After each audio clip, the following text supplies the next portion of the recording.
सर्वांना नमस्कार. स्वागत आहे शब्दसात या आपल्या यूट्यूब चॅनलवर. कथा आवडली तर लाईक करा आणि चॅनलवर नवीन असाल तर सबस्क्राईब करा.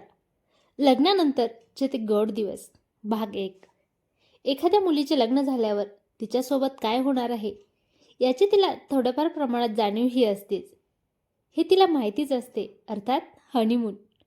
प्रत्येक मुलीला माहिती तिच्या नातेवाईकांकडून किंवा टी व्हीमधल्या सिरियल चित्रपटांमधून तिला मिळालेली असते आणि त्यानुसार ती आपल्या स्वतःच्या हनीमूनचे स्वप्न रंगवत असते.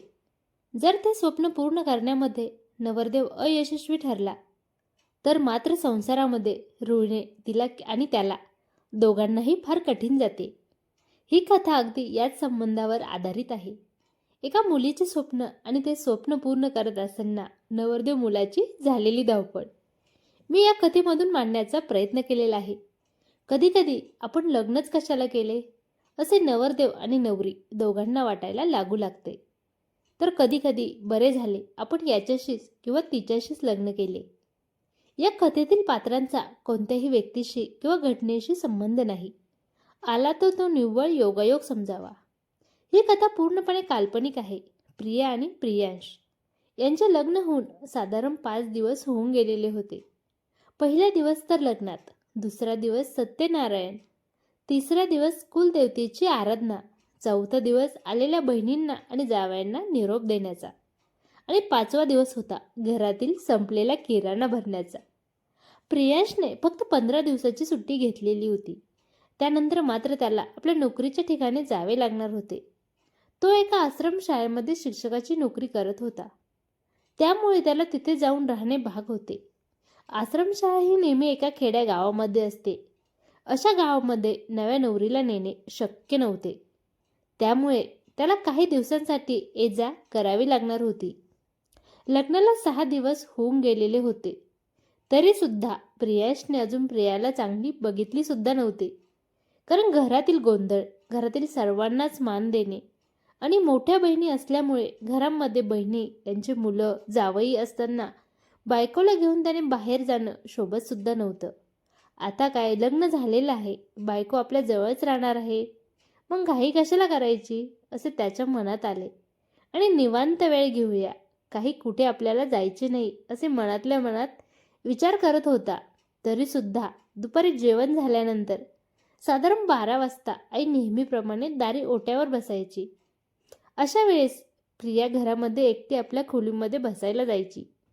हीच वेळ होती तिला एकट्यामध्ये गाठायची. आणि तो सुद्धा आईला म्हणाला, आई तो ओट्यावर बस, मी थकलो आहे, मी जरा आराम करतो. आईला समजले होते.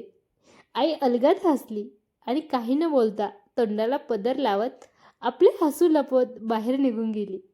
दरवाजा लावून घ्या, आठवणीनं मांजर येते असे मात्र आठवणीनं तिने सांगितले. तेही हसतच, आई कधी मला असं काही सांगत नाही, आज कशी सांगत आहे आणि ते पण हसत. विशेष वाटले. तो पळतच आपल्या स्वतःच्या म्हणजेच प्रिया ज्या रूममध्ये झोपायला गेली होती तेथे पळत गेला.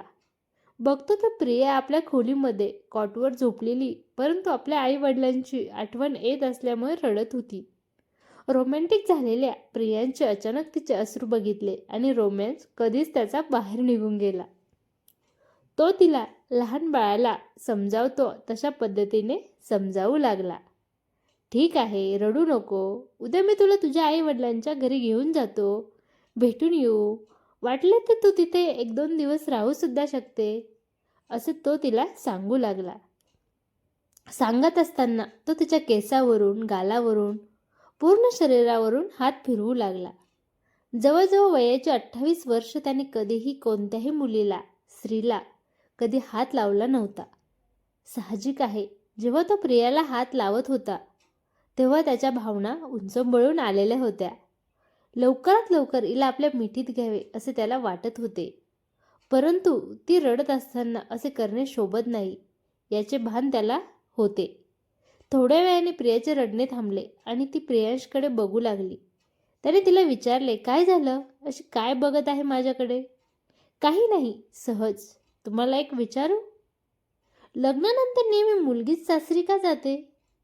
जे काही दुःख भोगायचे असते ते मुलीच्या नशिबात का असते? मुलं नाही करू शकत का असं? प्रिया अगदी निरागसपणे प्रश्न विचारत होती. प्रियांच्या लग्नाला 6 दिवस झालेले. ही वेळ खरंच नव्हती असे प्रश्न विचारायची. परंतु काय करणार, आपली बायको, नवरा बायकोचा संबंध, खास करून शारीरिक संबंध, या बाबतीमध्ये तिला काहीच माहिती नाही. आपली बायको अज्ञानी आहे आणि आता आपल्यालाच तिला ज्ञानी बनवावे लागेल, असा तो विचार करत होता. मी काहीतरी विचारले आहे, निदान त्याचे तरी उत्तर द्या. असे शांत बसून कसे चालणार? माझ्या प्रश्नांची उत्तरं तुम्ही द्यायलाच हवी, प्रिया म्हणाली. प्रश्नांची उत्तरं देणे आणि प्रश्न विचारणे, प्रश्नांची उत्तरांचा उलगडा करणे, स्पष्टीकरण करणे हा माझा बिझनेस आहे, बाई. जसे शिक्षक मी झालो त्या दिवसापासून माझ्या मागे हे सर्व लागले आहे. मला वाटले होते निदान माझी बायको तरी हुशार निघेल आणि 4 गोष्टी तीच मला शिकवेल. परंतु तसे झाले नाही, म्हणून मी शांत बसलो. असं तो हसतच म्हणाला. मी हुशारच आहे, परंतु मी बघत आहे तुम्ही हुशार आहात की नाही. आपल्या साडीच्या पदराला उगाचच बरोबर करत प्रिया म्हणाली. तिची ती हालचाल बघितल्यानंतर तो तिला म्हणाला, तुला साडी घालायची नसेल तर तू काढून ठेवू शकते. काही पण काय बोलताय? साडी काढून ठेवू आणि मग घालू काय? माझ्याकडे गाऊनसुद्धा नाही आणि ड्रेससुद्धा नाही. मला वाटले होते तुमच्या घरी असेल. प्रिया म्हणाली, माझ्या घरी आहे ना, माझी लुंगी घालते. नाहीतर बरमोडा. तो तिला आपला बरमोडा दाखवू लागला. नको, साडीच बरी आहे, प्रिया म्हणाली. तुला गरम होत असेल तर काढून टाक ना, तो म्हणाला. आणि म्हणत असताना त्याने तिच्या पदराची पिन काढून टाकली. तिचा पदर खाली पडला. प्रियांश पहिल्यांदा एखाद्या स्त्रीला तिच्या उघड्या छातीला बघितले होते. तो एकटक पाहू लागला. प्रियाने चटकन आपले दोन्ही हात आपल्या ब्लाऊजवर ठेवत आपली उघडी छाती झाकत पदर पटकन वर घेतला आणि म्हणाली, फारच घाई आहे तुम्हाला? तुला नाही? असे म्हणत तो तिला आपल्या मिठीमध्ये ओढू लागला. त्याची आणि तिची दोघांची हृदयाची धडकन अगदी जोरजोरात वेगानं धडधड करत होती. दोघेही एकमेकांमध्ये विलीन होण्यासाठी आतुर झाले होते. त्याने तिचा चेहरा आपल्या दोन्ही हातामध्ये खसकन आपल्या हातामध्ये घेतला आणि तिच्या चेहऱ्याला आपला चेहरा जवळ आणत तिच्या ओठावरून आपले दोन्ही हात फिरवू लागला.